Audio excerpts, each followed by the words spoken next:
Di masa pandemi, di masa yang sekarang serba multimedia gitu bang, bagaimana sih cara Narwastu ini bisa tetap bertahan bang?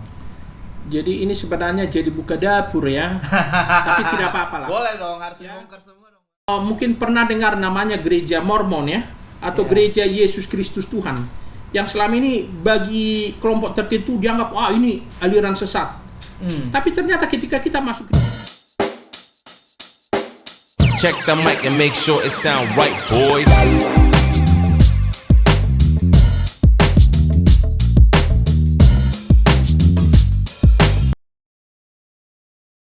Selamat pagi, semangat pagi buat semuanya.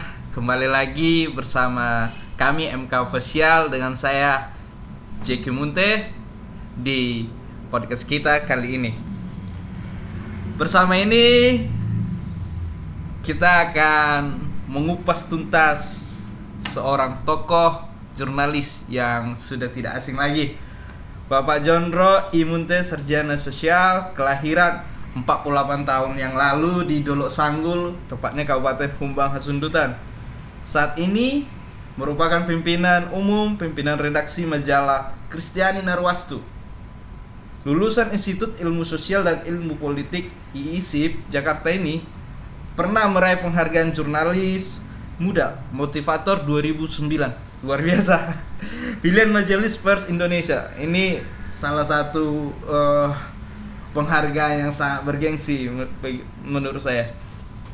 Kemudian beliau merupakan penggagas pemberian penghargaan kepada tokoh Kristiani pilihan Narwastu. Jadi apabila ada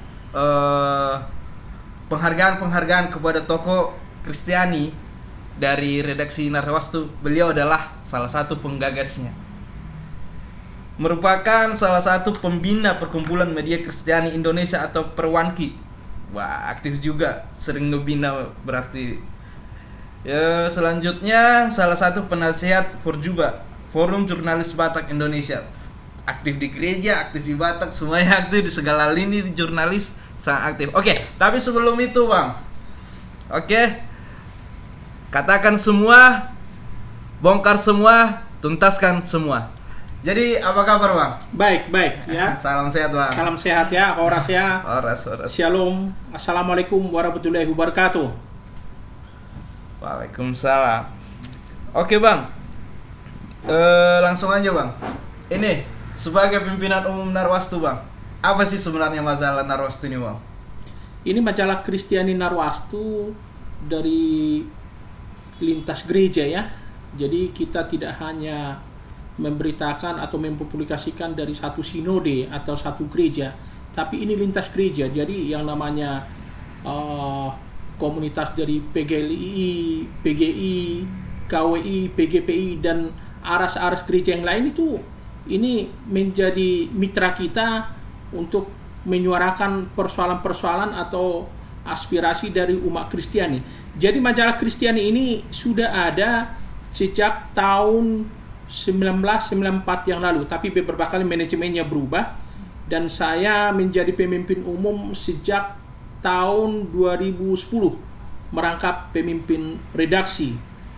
Kemudian kita sudah menggagas pemberian penghargaan kepada tokoh-tokoh Kristiani pilihan Narwastu sejak reformasi bergulir tahun 1999 yang lalu.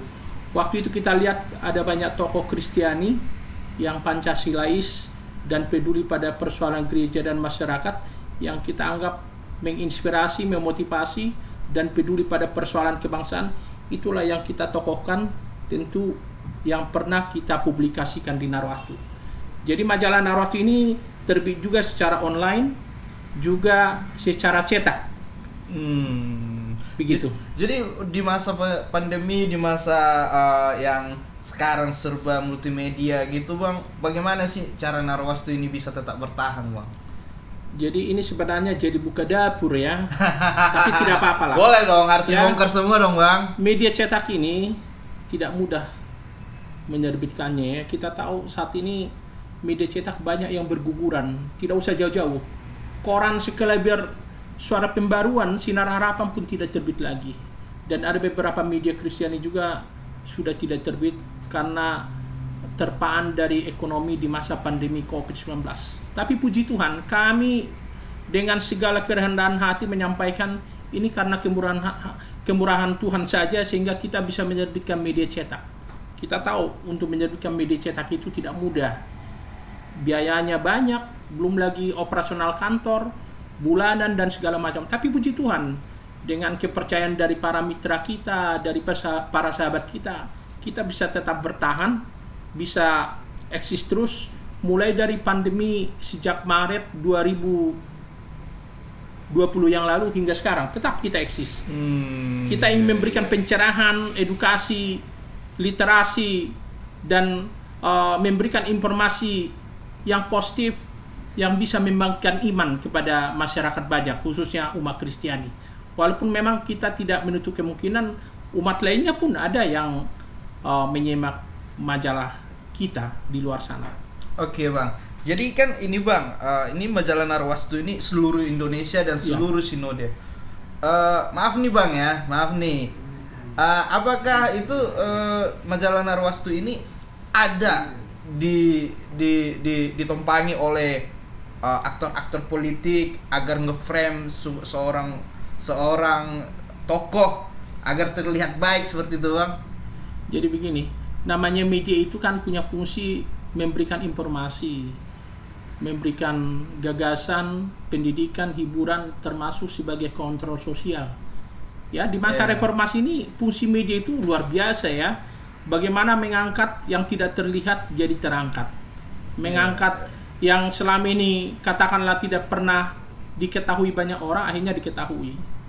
Ya, kalau kembali soal ditumpangi atau dimanfaatkan, saya kira tidak semudah itu ya.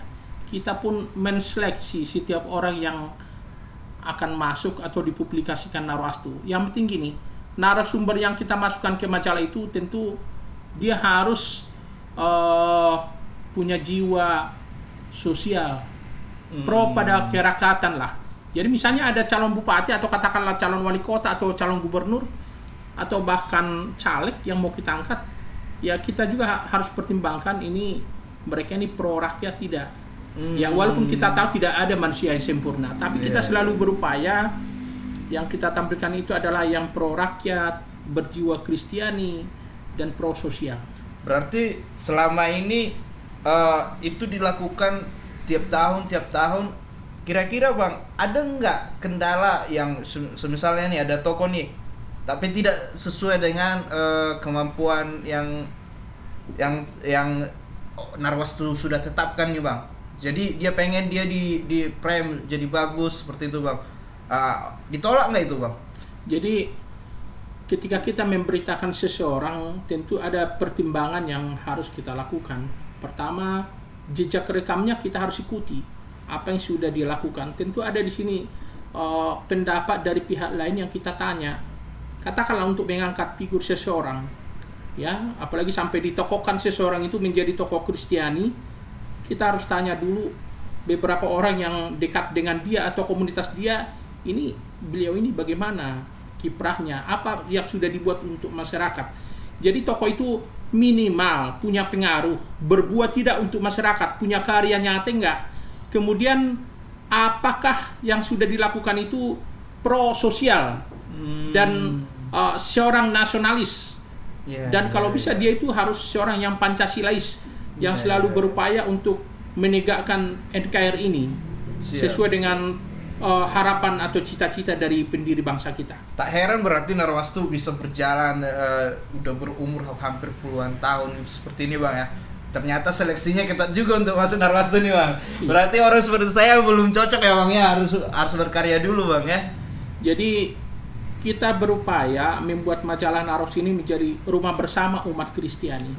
Jadi sahabat kami Bang Hermawi Taslim, beliau salah satu pengurus DPP Partai Nasdem, juga seorang pengacara senior, juga ketua Forum Komunikasi Alumni PEMKRI, pernah mengatakan Narwastu ini adalah rumah bersama tokoh-tokoh Kristiani pilihan Narwastu, karena memang kita punya Porkom Narwastu, Forum Komunikasi Tokoh-tokoh Kristiani pilihan Narwastu. Di dalamnya itu berbagai latar belakang ada ada mantan Deputi 3 Menko Polhukam seperti Pak Edwin Situmorang yang kita tahu pendiri Sopo Marpikir HKBP. Ada juga senator kita dari Dapil Sumatera Utara, mantan Eporus HKBP Bapak Pendeta Dr. WTP Simarmata. Oh iya. Ada juga mantan Pangdam Jaya yang sering juga dijuluki Pak Pendeta, Pak Maijen TNI Darpito Pudastungkoro. Ada juga Asisten Deputi 7 Menko Polhukam Brigjen TNI Harsanto Adi. Beliau ini dulu sekretaris pribadi Pak SBY waktu Menko Polhukam. Ada juga mantan Kepala Staf Angkatan Laut, mantan Wakil Kepala Staf Angkatan Laut, dan juga beliau mantan Wakil Gubernur Lemhanas, Laksda TNI Purnawirawan Pretlonan. Kemudian ada juga pengacara yang tidak asing lagi bagi kita seperti Sekretaris Dewan Kehormatan Peradi Bang Said Damanik. Kemudian Jose Silitonga, aktivis HAM. Ada juga Bang Erik Paat yang dulu pernah menjadi kuasa hukum Ibu Megawati dalam kasus 27 Juli. Juga ada Bang Saur Siagian yang kita tahu selama ini seorang pejuang anti korupsi. Juga tokoh-tokoh seperti Pak Pendeta Dr. A.A. Wangu. Juga ada tokoh-tokoh gereja dari GBI seperti Pendeta Japarli Marbun. Juga termasuk tokoh senior kita, pemuka gereja Aras Nasional seperti Pak Pendeta Dr. Nus Remas. Jadi ada banyak tokoh-tokoh yang masuk di grup WA yang pernah kita tokohkan sebagai tokoh Kristiani pilihan Narwastu yang kita anggap tokoh inspiratif, mampu memotivasi dan nasionalis. Oke Bang, Ya. jadi kan bicara Narwastu katanya tadi bicara rumah umat Kristiani. Rumah bersama tokoh Kristiani. Rumah bersama tokoh Kristiani. Seperti ini Bang, rumah itu adalah tempat kita untuk berlindung. Di rumah kita bisa makan, bisa istirahat, bisa semuanya Bang, apa yang kita suka. Nah, Narwastu sebagai rumah, bagaimana dia bisa membuat pengisi rumahnya itu sejahtera, bisa nyaman? Atau pertanyaan simpelnya seperti ini tuh Bang, bagaimana Narwastu bisa mensejahterakan semua umat Kristiani? Jadi begini, kalau tadi rumah itu tempat kita sejahtera begitu ya, mungkin bisa ditambahkan di rumah itu juga kita bertukar pikiran, berdoa, bertukar informasi. Jadi kami ada grup WA yang sudah dibuat sejak tahun 2016 yang lalu atau 5 tahun yang lalu. Nah, ada Porkom Narwastu, Forum Komunikasi Tokoh-Tokoh Kristiani Pilihan Narwastu, yang ketuanya itu adalah advokat senior dan guru besar Fakultas Hukum Universitas Hasanuddin, Pak Profesor Martin Napang sebagai ketua, juga mantan sekretaris DPP PIKI Persatuan Inteligensia Kristen Indonesia yang juga mantan anggota DPR RI PDP. Kemudian bendahara advokat senior yang juga sekarang ini wakil ketua umum DPN Peradi SAI Bang John Panggabean yang juga tokoh ketua umum Marga Panggabean se-Jabodetabek. Jadi tokoh-tokoh inilah yang memfasilitasi kita ada acara diskusi, ada acara doa. Kita adakan untuk saat ini kita adakan secara online dan offline. Oh, kalau dulu itu jadwalnya kapan itu Bang ya? Itu jadwalnya sekali 3 bulan. Jadi ini yang membahas tentang isu-isu tentang masalah kebangsaan. Tapi nggak radikal tuh Bang ya? Ini kita bicara radikal, tentang Bang. kebangsaan ya. Ada solusi yang disampaikan. Jadi hasil diskusi ini disampaikan ke media. Jadi bisa juga kita baca di media sosial. Bahkan pernah dulu diundang TV, kemudian dipublikasikan teman-teman media Kristiani, media Batak untuk disebarluaskan. Ini loh pemikiran tokoh-tokoh Kristiani. Jadi misalnya untuk 9 Desember inilah, tanggal 10 Desember akan kita adakan lagi refleksi akhir tahun dan posisi umat Kristiani. Nanti akan diundang juga pembicara misalnya dari misalnya Grace Natali yang kita tahu tokoh PSI. Siap. Kemudian ada juga Febri Tetelepta, Deputi 1 Kantor Staf Presiden RI, juga anggota Badan Pembinaan Ideologi Pancasila Bapak Pendeta Dr. A.A. Wang. Jadi kita merangkum atau menghimpun pemikiran tokoh-tokoh yang kita anggap nasionalis Pancasilais, yang peduli untuk menegakkan bangsa ini, yang mereka ini selalu pro NKRI, pro sosial. Berarti nggak ada radikal. Tidak ada radikal ya. Siap. Jadi seperti ini Bang, bicara Kristiani itu bicara tentang kasih. Bicara tentang pengorbanan. Nah, sejauh ini Bang, Kristiani ini sekarang banyak sinode-sinodenya yang udah Abang sebutkan tadi. Nah, di Indonesia kadang-kadang ada keusilan oknum sehingga gereja terbakar. Tapi bagaimana itu Bang pandangan Abang, karena sinode ini yang jadi korban kenakalan oknum itu, yang lainnya diam saja. Itu pendapatnya seperti apa Bang? Jadi begini, ya kita juga tidak bisa pungkiri ya, inilah HAM, hak asasi manusia, dan itu kan dijamin di pasal 28 UUD 45, kebebasan berserikat. Ya, untuk saat ini ada sekitar 300 sinode gereja ya, belum lagi ormas-ormas atau yayasan Kristiani. Jadi kalau mungkin dikumpulkan dengan yayasan ormas Kristen mungkin 600-an kali ada. Nah, pertanyaan kita, bagaimana kita mensinergikan, mengajak tokoh-tokoh kita yang ada di sinode-sinode, ormas-ormas dan yayasan ini. Mungkin Narwastu dong Bang jadi mediasinya. Kayaknya Narwastu punya peluang di sana, punya kekuatan di sana. Karena semua sinode itu menjadi mitra Narwastu. Kita hanya sebatas bisa menghimbau ya. Jadi misalnya kita ada acara, kita undang mereka untuk bicara apalah yang mau dilakukan. Satu contoh, mungkin pernah dengar namanya gereja Mormon ya, atau gereja Yesus Kristus Tuhan, yang selama ini bagi kelompok tertentu dianggap ini aliran sesat. Tapi ternyata ketika kita masuk ke dalam, mereka ini sangat peduli masalah kemanusiaan. Ada bencana alam di berbagai daerah, mereka ini sangat proaktif untuk membantu memberikan bantuan makanan, pakaian, obat-obatan dan segala macam. Jadi seperti yang saya katakan tadi, kita mengangkat yang tidak terangkat. Jadi kita punya fungsi untuk memediasi. Itulah kasih itu ya. Kami sebagai media punya fungsi memediasi. Misalnya satu gereja ini tidak bertemu dengan gereja ini, bisa kita mediasi. Satu lagi seperti ada gangguan gereja yang disampaikan tadi. Kita sebagai media hanya bisa menyampaikan misalnya ke anggota dewan. Misalnya anggota dewan yang punya link ke kita beritahu ini ada gangguan, tolong bicaralah. Karena wakil rakyat itu kan harus bicara. Dia punya fungsi untuk menyuarakan apa yang terjadi di tengah masyarakat. Nah, kita punya fungsi bagaimana mengingatkan wakil rakyat kita, ayo dong bicara, ini ada masalah. Seperti contoh, ada sahabat kami dari Partai Gerindra di Kota Bekasi. Jadi misalnya kalau ada kejadian yang berkaitan dengan gangguan beribadah di Kota Bekasi, kami tinggal sampaikan ke beliau, Bu, ini tolong disampaikan, disuarakan dong ke wali kota Pemkot Bekasi. Itu bisa kita lakukan. Jadi fungsi-fungsi komunikasi itu yang bisa dilakukan media. Kalau kita untuk mendikte mereka rasanya nggak mungkin. Tapi bagaimana kita mengimbau, mengkomunikasikan apa yang terjadi di masyarakat, kemudian menggalang solidaritas supaya mereka peduli atas persoalan yang terjadi di umat kita. Itu yang harus dilakukan media. Jadi soal tadi banyaknya sinode-sinode di Indonesia, saya kira ini adalah fakta. Ya, ini sebuah keniscayaan, kita juga tidak bisa. Maaf Bang nih dipotong. Itu banyaknya sinode itu bagian dari politik nggak sih Bang? Ya, saya kira mereka yang lebih tahu ya motivasinya apa mendirikan gereja. Tapi intinya begini. Kalau saya melihat, kalau mereka punya semangat untuk menyuarakan kabar baik, untuk melakukan kebaikan untuk bangsa ini, kenapa tidak?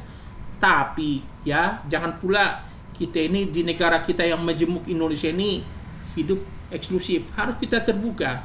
Misalnya ada sebuah gereja berdiri, kemudian di sekelilingnya itu ada umat lainnya yang katakanlah ya secara ekonomi mungkin perlu dibantu. Saya kira gereja juga harus berbuat. Jadi jangan diam. Dalam arti keberadaan kita di sebuah tempat itu harus menghasilkan buah. Inilah karya nyata yang seharusnya diperhatikan oleh umat kita. Ketika di mana kita ditempatkan, disitulah sebenarnya kita harus berbuah. Kami seperti media terus menyuarakan itu lewat pemberitaan, lewat diskusi-diskusi yang kami adakan, termasuk lewat berita kita di online begitu. Jadi apa sih kesulitan yang terbesar yang pernah Abang hadapi saat menyuarakan sebuah kebaikan itu Bang? ya namanya kebaikan kita sampaikan ke publik belum tentu responnya juga baik ya. Nah, Pasti ada aja yang contoh kritik. yang kayak seperti ini. Kan sinode nih. Maaf nih Bang, mungkin punya arogansi sendiri. Pada saat Abang ingin mempertemukan mereka atau mencoba memediasi agar bisa bermitra, itu apa sih penolakan yang paling besar yang pernah Abang hadapi? Jadi begini, saya mungkin berpikir begini ya, ketika ada sebuah gereja yang diganggu atau katakanlah diteror sekelompok massa, katakanlah kelompok intoleran atau terbakar, itu biasanya ada hikmah di sana. Ada gereja lain yang tadinya tidak kenal gereja ini, begitu terbakar, mereka jadi datang membantu, ada seperti itu. Jadi kita juga harus lihat dari sisi lain. Umat Kristiani ini sebenarnya ketika menghadapi masalah, mereka akan mencari kawan. Misalnya ada gereja diganggu, biasanya mereka ini akan meminta dukungan atau solidaritas dari gereja lain. Ayo dong, ini masalah kami. Saya kira itu positif. Ada nilai-nilai. Jadi kita jangan lihat dulu kalau gereja kami diganggu, biarlah itu menjadi urusan sinodenya, bukan itu. Tapi sejauh ini Bang nih, Narwastu sudah berjuang dan punya nama yang besar nih Bang. Apa sih harapannya selanjutnya nih Bang?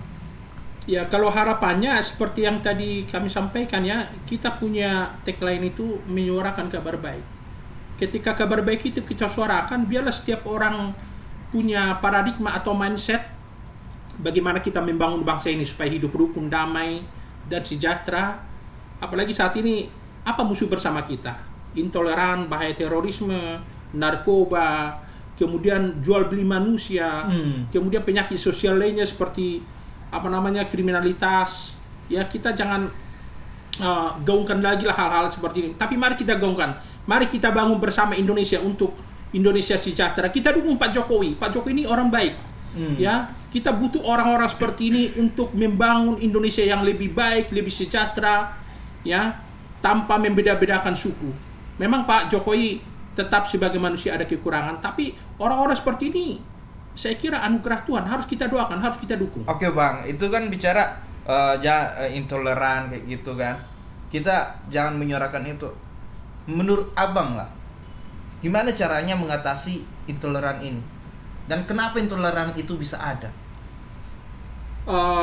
Banyak faktor yang menyebabkan munculnya intoleran ya, baik dari faktor eksternal maupun internal. Kalau kita menyimak pemikiran dari tokoh-tokoh politik yang sering menggeluti dunia politik ya, ada yang bilang ini pengaruh dari luar, ya, masalah ideologi. Tapi ada juga yang mengatakan memang ini diciptakan, ya. Kita mengharapkan tokoh-tokoh politik di Indonesia ini lihatlah ke depan. Ini bangsa yang besar, anugerah Tuhan bagi kita. Ini ada berbagai agama, suku, bahasa, ras di Indonesia ini. Mari kita bangun bersama untuk Indonesia yang damai, aman, beradab, dan sejahtera. Dan kita tidak bisa membuat Indonesia ini bim salah bim langsung aman ya. Kita perlu upaya bersama semua anak bangsa. Oke Bang, terima kasih Bang. Nih Bang, nih kita udah bicara tentang Indonesia, bicara tentang umat Kristiani, bicara tentang beragam sinode. Ini Bang, saya mau tadi Abang lahir di Dolok Sanggul Bang ya? Iya betul. Iya, di Humbangan Sundutan Bang ya? Iya. Gimana nih Bang pandangan Abang tentang Humbangan Sundutan Bang? Untuk saat ini? Iya. Saya dari Dolok Sanggul, Humbangan Sundutan Sumatera Utara itu ya. Setelah tamat SMP tahun 1998 saya melanjut SMA di Jakarta sampai kuliah, sampai berkeluarga, saya tetap di Jakarta. Kalau kita bicara kampung halaman, tentu kita mengimpikan, mendoakan supaya kampung halaman kita itu sejahtera, aman, damai. Tentu kita harapkan juga semua pihak, terutama pemerintah di sana juga punya keinginan yang kuat bagaimana mensejahterakan masyarakat di tempat. Saran Abang agar masyarakat di Humbang itu sejahtera apa kira-kira Bang? Ya, semua pihak harus ikut menyuarakan apa yang menjadi keinginan bersama. Kita ambil contoh. Kalau dulu misalnya pemerintah Kabupaten Humbang Sundutan dalam visi misinya waktu kampanye harus membangun lebih baik, itu harus diingat janjinya. Di satu sisi legislator atau anggota DPR di sana-sana juga harus menyuarakan apa yang menjadi persoalan-persoalan yang terjadi di masyarakat. Jadi antara legislatif dan eksekutif itu harus saling mengingat apa yang sudah dijanjikan. Masyarakat juga sebagai kekuatan civil society itu juga harus proaktif. Kalau ada yang kurang pas, wakil rakyat pun harus diingatkan. Siap. Jadi untuk Indonesia yang lebih baik, masyarakat pun harus kuat menyuarakan apa yang menjadi aspirasinya. Karena sekarang ini kita jangan pungkiri ya, kekuatan media sosial ini luar biasa ini. Ada sebuah masalah misalnya begitu diposting di media sosial, disuarakan, pemerintah tahu, wakil rakyat tahu, akhirnya pemerintah jadi berubah sikap. Jadi wakil rakyat, legislatif, kemudian juga kekuatan masyarakat sipil ini harus bergerak bersama-sama, termasuk kekuatan media. Tapi kita nggak bisa pungkiri dong Bang, apabila ada masyarakat biasa yang mengkritik, ada ancaman loh Bang. Kira-kira bagaimana sih masyarakat itu mengatasi hal-hal demikian? Ya, namanya ancaman di mana-mana pasti ada ya, tapi intinya beginilah. Ini sekarang era reformasi ya, beda dengan masa Orde Baru. Masa Orde Baru dulu lebih seram loh. Ya, orang mengkritik dulu oknum-oknum militer mungkin akan turun. Ya. Jadi seperti kita tahu dulu aktivis reformasi dulu sampai diculik. Sampai sekarang juga itu masih terjadi Bang. Maaf nih Bang dipotong ya Bang ya. Ini tentang Indonesia nih Bang. Arteri Dahlan, seorang DPR RI, ketemu dengan keluarga jenderal yang katanya bintang 3 Bang. Ibunya Arteri Dahlan berantem dengan nggak tahu lah keluarga dari jenderal, dan dia bilang, gue kenal sama tokoh-tokoh politik, gue kenal sama arogansi dari orang-orang yang katakan punya jabatan itu masih sangat tinggi Bang. Jadi begini, bagaimana masyarakat bisa berani Bang? Jadi saya sudah tonton itu ya di media sosial, bahkan di sebuah TV swasta ya. Saya kira gini, kita beruntung sekarang punya media sosial. Coba kalau tidak ada itu ditampilkan di media sosial, mungkin kita tidak tahu itu bagaimana itu lagaknya seorang perempuan muda yang mengaku keluarganya Jenderal Bintang 3. Saya kira harus dikritisi. Saya berharap Panglima TNI Pak Andika Perkasa ini orang baik, orang yang pro rakyat. Juga Kepala Staf Angkatan Darat Pak Jenderal Dudung Abdurrahman harus bersuara. Saya merasa meyakini orang-orang yang pro rakyat. Itulah gunanya media sosial. Suarakan lewat media sosial. Saya kira media televisi juga sangat terbuka untuk menyuarakan. Kalau Narwas tuh menyuarakan ini enggak nanti Bang? Jadi gini, kita menyuarakan dalam arti ada diskriminasi, ada arogansi, itu kita suarakan. Bukan orang per orang yang kita suarakan ya, tapi intinya beginilah. Ya. Ini sebenarnya hal yang menjadi pelajaran bagi kita ketika ada arogansi. Bukan saatnya lagi menyampaikan, wah ada backing bintang 3. Bukan saatnya lagi. Ini bukan zaman Orde Baru, bukan zaman Soeharto. Ya sekarang ya, ini era civil society. Miris banget Bang ya. Kekuatan rakyat itu nggak bisa dianggap main-main. Dengan media sosial pun kita bisa menyuarakan. Saya kira Pak Jokowi juga tidak setuju dengan seperti ini ya, dengan arogansi menyuarakan. Dan saya yakin Panglima TNI sekarang Pak Andika Perkasa tidak suka dengan hal-hal yang seperti ini. Ini kan arogansi. Janganlah berlindung di balik-balik lembaga-lembaga tertentu. Tapi mari kita bangun bersama kebersamaan, kerukunan di tengah bangsa ini. Kita jangan tonjolkan lagi lah jabatan-jabatan. Toh pada akhirnya juga kita akan kembali ke yang maha kuasa. Itu semua apa yang menjadi kebanggaan kita akan ditinggalkan. Siap Bang. Jadi mungkin final question nih Bang. Pertanyaan terakhir nih Bang. Harapan Abang nih sebagai umat Kristiani, terus pimpinan redaksi Narwastu, kepada semua umat Kristiani, apa harapan Abang agar umat Kristiani ini bagaimana untuk pemerintahan yang sekarang Bang? Yang pertama ya, mari kita dukung dan doakan Pak Jokowi dan semua jajarannya. Ya, saya kira pemerintah sekarang ini dengan segala kelebihan kekurangannya ya, menurut saya masih lebih baik dari yang lalu-lalu. Ini Pak Jokowi orang baik, Pak Mahfud MD orang baik, Pak Luhut orang baik, dan semua jajarannya orang baik, termasuk Kapolri, Panglima TNI, Kepala Staf, orang-orang baik. Kita doakan. Ya, tapi tentu mereka juga punya kekurangan. Mereka bukan manusia sempurna. Tapi yang intinya gini, apa yang sudah dilakukan Pak Joko ini luar biasa.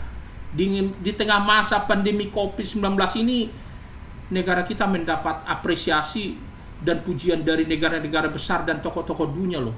Waktu pertemuan di Italia kemarin G20 ya. Iya. Dari TV kan bisa kita lihat bagaimana gestur atau bahasa tubuh dari tokoh-tokoh dunia itu memberikan penghargaan kepada Pak Jokowi. Itu nggak main-main.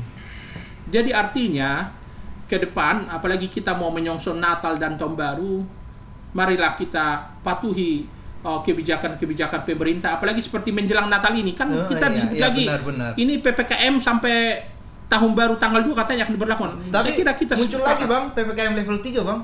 Ya. Jadi kita sepakati apa yang sudah disampaikan oleh pemerintah, kebijakan-kebijakan pemerintah ini menurut saya arahnya untuk mensejahterakan. Bagaimana supaya tidak terjadi lagi krisis kesehatan karena pandemi COVID-19 ini luar biasa. Semua tatanan kehidupan sosial dan ekonomi porak-poranda. Tapi kalau ke depan apa yang dilakukan kebijakan oleh Pak Jokowi, mari kita dukung. Kalau ada yang kurang pas, saya kira kita kritik untuk kebaikan, kenapa tidak? Tapi jangan pakai bahasa arogan mungkin. Tapi jangan dimaki-maki, ya. Berikanlah solusi yang baik. Iya, benar. Solusi yang baik dengan bahasa yang santun. Iya, Kemudian iya. kita doakan. Saya kira, yakin saya, ya orang-orang baik yang di sekeliling Pak Jokowi ini juga yakin saya pasti mendengarkan itu. Asal jangan dimaki-maki, kemudian demo-demo dengan melakukan caci maki, itu menurut saya kurang pas juga. Ya Pak Jokowi itu menurut saya lelah, dia luar biasa itu. Capek dia memikirkan bangsa ini. Kita punya populasi 270 juta ya. Iya Bang. Tapi bagaimana membangun bangsa yang besar ini tidak mudah. Jadi ke depan juga masih pertanyaan kita, siapalah nanti pengganti Pak Jokowi ini. Ya kita doakan orang yang terbaik yang mirip-mirip seperti beliau. Ya. Kira-kira ada clue nggak Bang? Kira-kira siapa nih yang Narwastu pengen jadi suksesor Pak Jokowi? Ya kalau memang mau jujur ya, untuk saat ini ya, ini saya berdasarkan hasil-hasil survei dan polling-polling yang muncul di media ya, ya mungkin kader PDP Ganjar Pranowo ini layak untuk kita dukung. Kenapa tidak? Ya, tapi dinamika politiknya kan masih tinggi, karena benar. Pak Prabowo pun masih ingin maju, Puan Maharani pun ingin maju. Tapi ke depan kita harapkan janganlah kelompok-kelompok yang figur-figur yang kita anggap tanda petik punya masalah itu yang kita gaungkan. Yang penting dia harus Pancasilais, peduli pada rakyat, kemudian tidak mementingkan diri atau kelompoknya, tapi biarlah dia menjadi tokoh yang bisa menjadi pemersatu yang dicintai rakyat. Itu harapan kita. Tapi makin seru nih Bang. Bolehlah ditambah sedikit lagi waktunya nih Bang. Ya. Pertanyaannya boleh lah Bang ya. Tadi udah pertanyaan terakhir, tapi ada nih yang mau saya tanyakan lagi nih Bang. Mungkin terakhir sekali gitu. Masalah ini Bang, umat Kristiani itu harus aktif nggak di dunia politik? Umat Kristiani harus aktif, tapi bukan gereja yang berpolitik ya. Umat Kristiani harus cerdas berpolitik. Bukan gereja tapi bukan ya. Gereja ya. Apa perbedaannya itu Bang? Jadi gini, gereja harus membekali jemaatnya itu supaya cerdas menyikapi politik. Politik itu mulia loh. Ya, kalau istilah Pak Sabam Sirait, politik itu suci. Jadi kalau kita bicara dari maknanya, politik ini bagaimana kita mensejahterakan rakyat, itu intinya. Iya. Ya. Nah, kalau kita lebih dalam lagi, dalam politik itu bagaimana kita merebut kekuasaan dan mengelok kekuasaan itu untuk kepentingan dan kesejahteraan orang banyak. Itu politik. Bukan kelompok atau individu Bang ya. Karena saya juga pernah aktif di partai politik ya. Tepatnya PDKP. Kita dulu pernah punya praksi sendiri DPR RI tahun 1999 sampai 2004. PDKP. Waktu itu kita bersama Pak Prof. Tunggul Sirait, Pak Midian Sirait, Pak Gregory Seto Haryanto, Pak Manase Malo. Kita pernah dulu punya praksi kita di DPR RI. Nah, kalau kita tanyakan, perlu nggak umat Kristiani terjun berpolitik? Figurnya, orang-orangnya, bukan gerejanya. Iya. Dan ketika ada yang mengatakan begini, perlu nggak keberadaan parpol Kristen? Saya kira untuk saat ini perlu. Ibarat kita punya rumah, ya perlu juga kita punya kamar juga lah. Punya kamar untuk menyuarakan aspirasi kita. Narwastu rumah, ada kamarnya dong. Ada kamarnya, begitu. Gitu, tapi tentu biarlah orang-orang yang punya talenta, punya panggilan, punya jiwa Pancasilais, dan jangan pula menjadi Kristen yang radikal masuk ke situ. Iya. Dia misalnya ada rumah ibadah umat lain, katakanlah Hindu, Buddha atau Muslim yang diganggu. Ya umat Kristen juga harus bersuara. Jangan hanya begitu kepentingannya terganggu dia bersuara. Umat lain juga diganggu, harus bersuara. Itu namanya seorang nasionalis. Wah, luar biasa Bang wawancara siang hari ini Bang. Ini luar biasa banget Bang. Nah Bang, kita sebelum menutup wawancara kita ini Bang, sebelum pembicaraan kita ini, biasanya kita ada games. Iya. Ada games Bang. Tapi sebelum games, kita tos kopi dulu Bang. Ini kopi asal Humbang nih ya, Arabica nih. Oke ya. Siap. Arabica Humbang luar biasa Bang. Iya. Ini Bang, jadi di games kita ini saya akan menyebutkan satu nama. Iya. Abang mendeskripsikannya 3 kata. Iya. Oke, kita mulai Bang ya dengan nama yang pertama. Jokowi. Jokowi presiden yang baik dan dari Solo. Ma'ruf Amin. Ma'ruf Amin. Dia seorang kiai yang sekarang menjadi wakil presiden RI dari NU. Siap. Luhut bin Sarpanjaitan. Dia orang Batak yang nasionalis dan seorang jenderal bintang 4. Siap. Bagaimana dengan Anies Baswedan? Anies Baswedan gubernur DKI Jakarta yang sekarang masih dikejar-kejar masalah Formula E. Ya. Siap. Oke Bang, terima kasih Bang buat waktunya. Sukses terus buat Narwastu Bang. Saya yakin Narwastu akan menjadi rumah yang benar-benar rumah untuk umat Kristiani, dan kita berdoa, kita berharap Narwastu akan semakin besar. Oke, untuk teman-teman MK Official, jangan lupa selalu membaca Narwastu. Nih edisi bulanan Bang atau mingguan Bang? Sekali sebulan kita. Sekali sebulan. Ini semua isinya bagus banget. Daging semua isinya. Mau lihat semua tokoh-tokoh inspiratif ada di sini. Nah, tapi sebelum itu kita sudah bongkar semua, kita sudah tuntaskan semua. Salam dari MK Official. Terima kasih.